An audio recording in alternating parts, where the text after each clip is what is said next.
مولانا عبدالشکور صاحب دین پوری رحمہ اللہ فرماتے ہیں، میں پنجاب سے تقریر کر کے جا رہا تھا، کچھ ساتھی ساتھ میں تھے، ایک آدمی کو دیکھا، چارپائی پر بیٹھا تھا، مکھیاں اس کے پاس بھن بنا رہی تھی، عجیب حالت تھی، چہرہ زرد ہے، غبار گرد ہے، عجیب درد ہے، نہ اس کا کوئی ہمدرد ہے۔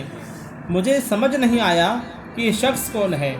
میں اس کے قریب گیا تو کہنے لگا، او مولانا ادھر تشریف لائیے۔ میں نے اس کو دیکھا، پیلے دانت، ہڈیوں کا ڈھانچہ کمزور سانچہ، اس کے پاؤں پر ایک کپڑا پڑا ہوا تھا۔ اس نے کہا، مجھے عبرت سے دیکھو، ابھی آپ کی تقریر کی آواز یہاں آ رہی تھی اور میں سن رہا تھا۔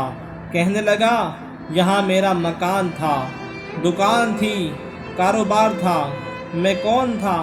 میں ایک شیر جیسا انسان تھا، لیکن اب بھیک مانگتا ہوں اور کوئی مجھے بھیک بھی نہیں دیتا، لوگ مجھ پہ لعنت بھیجتے ہیں۔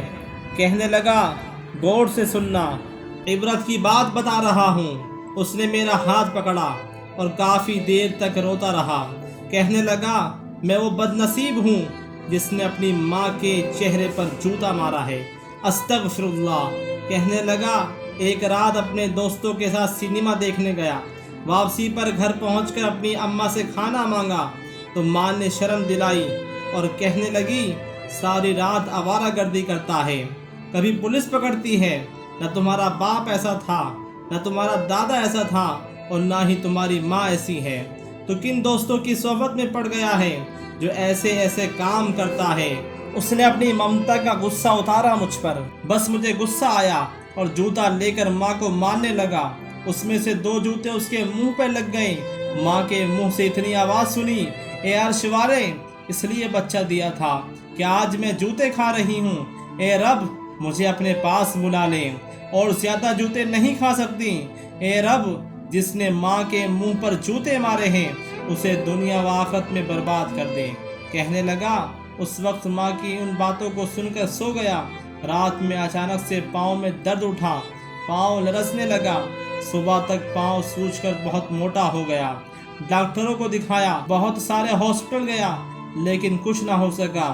آخر میں پاؤں کو کاٹنا پڑا اور پھر مسلسل پاؤں کٹتے گئے۔ اس نے اپنے پاؤں کے حصے سے کپڑا ہٹایا، بہت پیپ بہہ رہا تھا۔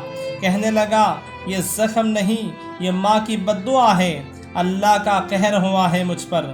ماں تو رو رو کر 1 ہفتے میں چل بسی، جائیداد گئی، مال گیا، بیوی گئی، بیٹے گئے، 4 سال سے یہیں پر ہوں۔ پیپ رکنے کا نام نہیں لیتا، بہتا رہتا ہے، ایسا لگتا ہے کہ ہر وقت کتے کاٹتے رہتے ہیں، نیند نہیں آتی۔ گزرنے والے کہتے ہیں، یہ وہ لعنتی شخص ہے جس نے اپنی ماں کو جوتے سے مارا ہے۔ لوگ کتے کی طرح میرے سامنے روٹی پھینکتے ہیں، بیٹوں کو بلاتا ہوں وہ نہیں آتے، ابا نہیں کہتے۔ کہنے لگا، مولانا میرا رب مجھ سے روٹھا ہے، اسے راضی کروا دو۔ ماں کے ایک لفظ نے اللہ کے قہر سے مجھے برباد کر دیا۔ اتنا کہہ کر وہ گر پڑا اور روتا رہا، پھر اس نے آنکھ نہ کھولی۔ اس کہانی سے سبق ملتا ہے کہ ماں باپ ہی وہ ہستی ہیں جو اپنے بچوں کے خاطر دعا کے لیے ہاتھ اٹھا دے تو ان کی دعا عرش الہی تک جا پہنچتی ہے، اور اگر بد دعا کے لیے ہاتھ اٹھا دے تو ان کی بد دعا سے کوئی نہیں بچا سکتا۔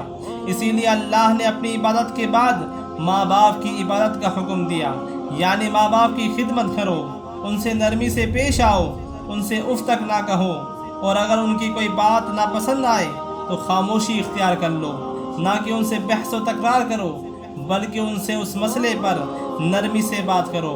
ماں اور باپ کی اتنی بڑی فضیلت ہے کہ اللہ نے ماں کے قدموں کے نیچے جنت کو رکھا اور باپ کو جنت کا دروازہ بنایا۔ اللہ ہم سب کو والدین کی فرما برداری کرنے کی توفیق عطا فرما۔